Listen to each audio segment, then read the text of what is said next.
Salut à tous, on se retrouve aujourd'hui pour parler du FC Barcelone en ce samedi 5 novembre et aujourd'hui c'est le jour de Piqué les gars. Ce soir le Barça reçoit l'équipe de Almeria et ça sera la dernière de Gérard Piqué. On peut voir ça fait la une du journal Mundo Deportivo, l'ultime beso, donc en gros l'ultime baiser tout simplement pour Gérard Piqué du côté du Camp Nou vu que c'est sa dernière. Il a annoncé il y a quelques jours qu'il mettait un terme à sa carrière de footballeur et on peut voir la une du journal Sport en gros, à toujours bien sûr supporter du Barça. Le Camp Nou rendra hommage à Piqué lors de son match d'adieu ce soir. Donc tout d'abord on peut voir que l'équipe s'est entraînée, donc c'était hier vendredi, donc du côté du Camp Nou plutôt inédit parce que souvent ils s'entraînent dans le camp d'entraînement bien sûr du Barça. Je vais vous expliquer pourquoi juste après. Ils se sont entraînés sur la pelouse du Camp Nou. On peut voir Gérard Piqué, l'homme qu'on va parler beaucoup aujourd'hui bien sûr vu que ça sera sa dernière ce soir pour cette légende du club. On peut voir aussi Ousmane Dembélé, on peut voir Inaki Peña, on peut voir Pablo Torre là, le jeune joueur du FC Barcelone, Memphis Depay qui était présent à l'entraînement, Rafinha, Ferran Torres, Lewandowski, donc voilà, toute la team bien sûr était présente, même Christensen. Donc ils étaient prêts, ils se sont entraînés du côté du Camp Nou parce que hier c'était tout simplement sous ce beau soleil du côté de Barcelone.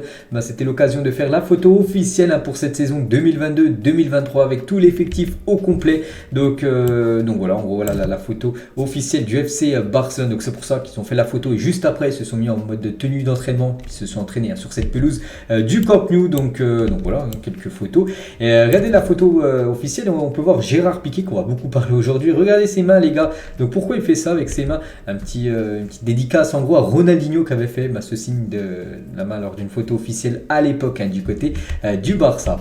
Toutes les autres photos bien sûr de cette journée hier, à la journée de photo officielle pour cette équipe Blaugrana. Et on revient nous sur le match ce soir parce que bien sûr c'est la dernière de Gérard Piqué, mais aussi un match à disputer et surtout à gagner. Et on peut voir les communiqués médicaux, donc en gros les joueurs qui sont pas là, qui sont là. Et on peut voir qu'Eric Garcia et Christensen reçoivent le feu vert médical et figurent dans le groupe pour ce Barça Almeria. Voilà, deux retours. Donc Eric Garcia et Christensen, deux défenseurs qui étaient blessés. Et du coup retour pour eux ce soir. On peut voir le groupe du Barça bien sûr pour cette rencontre contre Almeria ce soir. Donc quasiment tout le monde est là. Bon, il reste toujours quelques absents de longue durée comme Memphis Depay, toujours pas présent. Il y a aussi Rojo, toujours pas présent. Sinon voilà, pratiquement l'infirmerie était vide et ça bien sûr c'est une bonne nouvelle pour l'équipe Blaugrana. Xavi les gars, en conférence de presse hier, nous allons essayer de gagner les 3 points et de maintenir la pression sur le Real. Aussi c'est un match spécial après le message de Piqué qui nous donnons tout notre amour. Nous pensons également utiliser les défenseurs du Barça B. Il y a différentes caractéristiques des défenseurs de l'équipe et je pense qu'ils peuvent faire la différence. Ma relation avec mes anciens coéquipiers est toujours la même après que je sois devenu entraîneur, pas de problème. Voilà ce qu'il peut dire Xavi. Et il parle bien sûr beaucoup de questions aussi sur Gérard Piqué. Donc Piqué est courageux, c'est un gagnant et il est intelligent, il a des capacités intellectuelles au-dessus de la moyenne. Il a été un grand coéquipier, un grand capitaine. La décision est simplement footballistique. Il a également dit Xavi, donc Piqué est un des meilleurs défenseurs centraux de l'histoire du football, sans aucun doute. Il est parmi les meilleurs tout simplement dans ce poste de défenseur central. Voilà ce qu'a pu dire Xavi. Toujours avec Xavi sur Piqué. Nous comptons sur Piqué jusqu'au 8 novembre pour notre match contre Osasuna. C'est vrai qu'il reste que 2 matchs. Peut-être ce soir, on va dire c'est son avant-dernier match du côté du Barça, mais son dernier match, on va dire au Camp Nou, parce que peut-être son dernier match officiellement à Barcelone sera ce dernier match contre Osasuna qui est prévu mardi les gars, mardi à 21h30. Ce sera le dernier match avant la Coupe du Monde. Donc voilà, il compte bien sûr sur Gérard Piqué pour ce match, ce dernier pour Piqué. Toujours avec Xavi, celui qui prend la décision, c'est Piqué, c'est respectable et légal, c'est sa vie, il a tout gagné ici, c'est l'un des meilleurs défenseurs centraux de l'histoire, il a gagné le droit de choisir tout simplement pour la suite de sa carrière. Il a pris bien sûr l'option retraite Gérard Piqué, et sachant que maintenant Piqué part, c'est toujours une priorité de signer un défenseur central en janvier. Donc voilà, Xavi confirme que le Barça veut un défenseur central en janvier pour remplacer tout simplement Piqué avec son départ. Les compos probables les gars pour ce Barça Almeria ce soir. Donc on peut voir que Ter Stegen devrait commencer titulaire, Baldé, Eric Garcia, Piqué les gars, Piqué devrait commencer titulaire, c'est sa dernière au Camp Nou. Voilà, Xavi va bien sûr le mettre titulaire. Bellerin, Gavi, Busquets, Pedri, Rafinha, Lewandowski et Dembélé. Donc là, c'est Marca qui donne cette compo. C'est à peu près quasiment la même pour Mundo Deportivo, les gars, avec toujours Gérard Piqué en défense centrale pour sa dernière. Donc il devrait commencer titulaire et jouer peut-être jusqu'à la 90e minute et sortir 2-3 minutes avant la fin du match pour recevoir une ovation bien sûr du public du FC Barcelone. Et avant le coup d'envoi, les joueurs porteront un maillot floqué au nom de Piqué et Sempre 3 pour un hommage au 5e joueur le plus capé de l'histoire du club. Ce Gérard Piqué, c'est le 5e joueur à avoir disputé le plus de matchs du côté du FC Barcelone. Donc voilà le maillot que porteront ce soir les joueurs du Barça, avec ce Sempre 3 entre le signe Nike et l'écusson Blaugrana. Quelques hommages par rapport à Gérard Piqué. Tout d'abord Alba, c'est une triste nouvelle. Je pense que Piqué méritait de franchir la grande porte. Il était un joueur clé non seulement pour les fans du Barça, mais pour tout le vestiaire. C'est un homme qui apporte tant de joie et on sentira le vide qu'il laissera. Il a également dit je souhaite le meilleur à Piqué. Nous avons remporté de nombreux titres ensemble. À la fin, nous faisons partie de ce club et nous ressentons ce club. Il va tellement me manquer. Vraiment une triste nouvelle. C'est vrai que souvent, vous voyez sur le banc, c'est vrai que c'était souvent sur le banc là, ces dernières saisons. Donc Piqué était souvent à côté de Alba. C'est pour ça qu'Alba, bien sûr, c'est un gros manque pour lui, le départ de Gérard Piqué. Francky de Jong, il a dit Piqué a été l'un des meilleurs joueurs de l'histoire du club. Il a tout gagné ici, il est catalan. Et quand on pense au Barça, on pense tout de suite à lui, bien sûr à Gérard Piqué. Lewandowski, les gars, non seulement Piqué est une légende du club, mais c'est aussi un symbole du Barça. Ce club représente beaucoup pour lui. Il m'a beaucoup aidé lors de mon arrivée. J'ai beaucoup d'admiration pour lui. Il a tout gagné. Voilà la belle déclaration aussi de Lewandowski envers Gérard Piqué. Busquets, les gars, il a dit Piqué, le meilleur défenseur central, le meilleur défenseur de l'histoire du Barça et l'un des meilleurs de l'histoire. Voilà le beau message de Busquets. Marcos Alonso, Gérard veut prendre sa retraite en paix. Nous avons partagé un vestiaire. Il est un excellent exemple et il a une carrière que n'importe quel joueur voudrait pour lui. C'est dommage pour nous, bien sûr, de perdre Gérard Piqué. Mais bon, voilà, en tant que supporter du Barça, on sentait quand même qu'il était limité ces derniers temps. Il a pris, je pense, la bonne décision.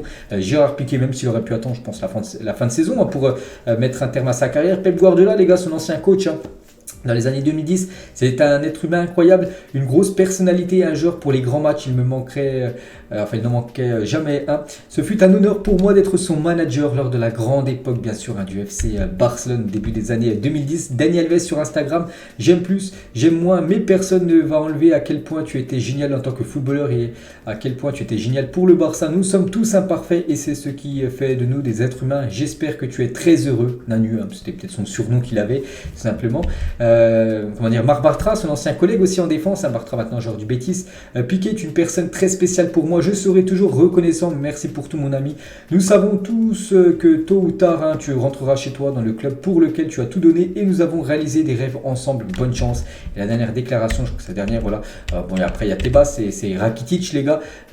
Gérard, mon ami, tu m'as totalement choqué, ça ne sera pas pareil sans toi, mais je te soutiendrai toujours. Merci beaucoup pour tout ce que tu as donné au sport et pour les années que j'ai passé avec toi, tout le meilleur, je t'aime beaucoup mon ami. Et Javier Tebas les gars, par rapport au futur de Gérard Piqué, donc Piqué en tant que futur président du Barça, Tebas il a dit je n'en doute pas, et au club depuis 25 ans, il connaît le monde du football en tant que joueur, il connaît l'industrie du football et du sport en tant qu'homme d'affaires, donc en gros Tebas serait plutôt content de voir dans le futur, bon pas maintenant, peut-être je sais pas 4, 5 ans, 10 ans, j'en sais rien, 20 ans, de voir un jour Gérard Piqué être le président du FC Barcelone. Et n'oubliez pas que Piqué les gars, il va faire quand même quasiment un gros don comme à cette équipe du Barça et le Barça va économiser 50 millions d'euros grâce au départ de Gérard Piqué qui va renoncer à 1 an et demi de contrat puisqu'il a un contrat jusqu'en 2024, donc normalement le Barça devait lui payer encore tous ses mois jusqu'en 2024 et du coup vu que c'est lui qui annonce son départ, du coup il économise en gros au Barça 50 millions d'euros et ça bien sûr c'est très bon pour les caisses du club. Et après la retraite de Piqué, Ter Stegen sera l'un des 4 capitaines du Barça, vu que Piqué était dans l'un des 4 capitaines du FC Barcelone, donc du coup il est remplacé par Marc-André Ter Stegen. Et la dernière photo de Gérard Piqué, les gars, en train de fumer un cigare après une victoire en Champions League, photo qu'on voit bien sûr beaucoup de puissance. On continue avec les autres infos les gars. Robert Lewandowski les gars est élu joueur du mois d'octobre en Liga, on le félicite bien sûr Robert Lewandowski. N'oubliez pas au mois d'octobre c'est 6 matchs, 5 buts, 2 passes décisives et simplement mérité ce titre de meilleur joueur de Liga pour Lewandowski. Un peu d'infos mercato, le FC Barcelone veut signer Bernardo Silva dès janvier suite au départ de Gérard Piqué. Le Portugais veut rejoindre le club, c'est Sport quand même qui donne cette info. Bon après c'est pas le même poste, Piqué c'est un défenseur, voilà, s'ils veulent chercher quelqu'un remplacer Piqué serait plus un défenseur, mais bon on peut voir d'après Sport que le Barça aimerait passer à l'action sur Bernardo Silva et dès janvier. Bon je vois pas du tout City lâcher quasiment l'un de ses meilleurs joueurs en plein milieu de saison. Le Barça, les gars, s'intéresse aussi à ce joueur, fait partie des clubs qui surveillent, ils surveillent, donc ils ont un œil attentif sur Wilfried Zaha, les gars.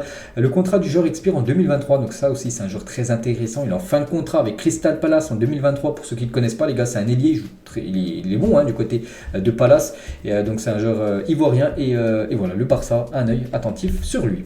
Concernant Endrick, les gars, le père d'Endrick, il a dit: il n'y a rien de décidé pour le Real Madrid ou tout autre club. Nous n'avons pas encore de préférence. Nous déciderons dans les prochains mois. C'est Fabrizio Romano qui a retweeté ça de la part du père d'Endrick, parce qu'on parle beaucoup de ce joueur du côté du Real Madrid. Mais on sait que le Barça aussi aimerait le recruter, et son père, il a dit que pour l'instant, il n'y a pas un club qui en avance sur un autre. Donc c'est-à-dire que le Barça a encore totalement ses chances concernant la signature du crack brésilien. On va parler d'Umtiti, les gars. Umtiti, donc on en parle dans un épisode du Barça parce qu'il appartient toujours à Barcelone. Il est prêt à Lecce. Hier, il a joué, les gars, et s'est blessé. Umtiti, blessure au dos. On lui souhaite bien sûr bon rétablissement au défenseur blaugrana. Le staff technique tente de convaincre Ansu de ne pas être affecté par la baisse de son efficacité devant le but, car il est doué de nature dans cette partie et reviendra tôt ou tard pour marquer des buts. C'est vrai qu'il a un petit peu de problème d'efficacité, tout simplement, Ansu Fati. Donc il ne faut pas vraiment que ça lui plombe, on va dire, son moral, parce qu'après ça se ressent bien sûr sur ses performances. Et Rafinha, les gars, a engagé la société Global Performance pour le conseiller sur la façon d'améliorer sa forme physique et d'augmenter sa masse musculaire. Prendre en gros du muscle. Global Performance a collaboré également avec des acteurs tels que Franck Kessié, on sait plutôt musclé, aussi Adama Traoré, qu'on avait vu au Barça de janvier jusqu'à juin. Dommage que le Barça n'avait pas recruté définitivement. Il avait une clause à 35 millions d'euros que le Barça n'avait pas voulu lever. Ils avaient plutôt préféré acheter Ferran Torres, 20 millions d'euros plus cher. Et voilà, on sait qu'Adama aussi très musclé. Donc en gros, Global Performance va essayer que ce joueur Rafinha prenne de la musculaire. Donc on pourrait peut-être voir un Rafinha très musclé très prochainement. Zidane Iqbal, donc c'est un joueur de Manchester United, un jeune joueur. Donc il a dit: quand j'étais jeune, mon père avait l'habitude de mettre beaucoup de vidéos YouTube de Zinedine Zidane. C'est peut-être pour ça qu'il s'appelle Zidane, en hommage à Zinedine, à la maison. Mais maintenant, il a dit, ce joueur, j'admire Frankie de Jong, voilà, parce que c'est un joueur milieu de terrain, et maintenant il s'inspire du joueur du FC Barcelone. Diego Alonso, l'entraîneur de l'équipe nationale de l'Uruguay, concernant Arrojo, s'il sera dispo ou non pour cette Coupe du Monde. La récupération d'Arrojo se passe bien, nous l'attendrons jusqu'au dernier jour. L'équipe finale de la Coupe du Monde sera publiée le week-end prochain, donc là, dans une semaine jour pour jour, on connaîtra la liste des 26 joueurs uruguayens, et on verra si Arrojo figure dans cette liste ou non pour jouer cette future Coupe du Monde. Le Barça, les gars, c'est le troisième club à avoir disputé le plus de matchs élimination directe, en gros. Plus de fois les participations, moins 8e de finale, 19 fois depuis l'année 2000. Donc en gros, il y a eu seulement 2 échecs, les 2 dernières saisons où bien sûr le Barça a échoué en phase de poule. Il ne reste que Toni Kroos dans ce club. Voilà, c'était lors des Classicos, mais Toni Kroos, c'est un joueur du Real, mais nous on parle bien sûr de Léo Messi, les gars. Regardez, c'est les Classicos à l'époque. Pour moi, ils avaient plus de saveur, les Classicos à l'époque, même si actuellement ça commence à retrouver un peu de saveur, parce qu'on sait que les deux clubs, le Barça et le Real Madrid, performent énormément actuellement. Et Benzema, les gars, donc un joueur du Real Madrid sur Messi, les gars, c'est une légende bien sûr du FC Barcelone, on peut pas le critiquer. Celui qui critique Messi, c'est qu'il a rien compris au foot. Et le meilleur de tous, clairement, c'est le meilleur joueur de l'histoire. Voilà ce que dit Benzema envers Léo Messi, c'est le meilleur joueur de l'histoire. Il a souvent affronté bien sûr Léo Messi lors des Classicos. Pourtant Benzema évolue avec Cristiano, mais pour lui ça reste quand même Messi le meilleur de tous les temps. Et pour finir, les gars, cet épisode, et pour finir avec Léo Messi, même s'il joue plus au Barça, les gars, on espère peut-être son retour, mais comment dire, ça reste une légende totale, le meilleur joueur peut-être de l'histoire du football, bien sûr, le meilleur joueur de l'histoire du Barça. On peut voir ses crampons qu'il portera lors de cette Coupe du Monde en Argentine pour la Pulga. Donc voilà les gars, ce qu'il va dire aujourd'hui pour le FC Barcelone. J'espère que ça vous a plu. On se retrouve peut-être ce soir, les gars. Si je regarde le match, je ferai le débrief bien sûr à la fin de ce Barça Almeria. Sinon, on se retrouve demain, les gars. Comme d'habitude, maintenant c'est une chaîne spéciale 100% Barça. Il n'y a plus de vidéos sur le Real Madrid. Il y a une autre chaîne Real Madrid spéciale, bien sûr, que j'ai sortie hier. Allez, moi je vous laisse, les gars. Bonne journée à vous et à plus tard.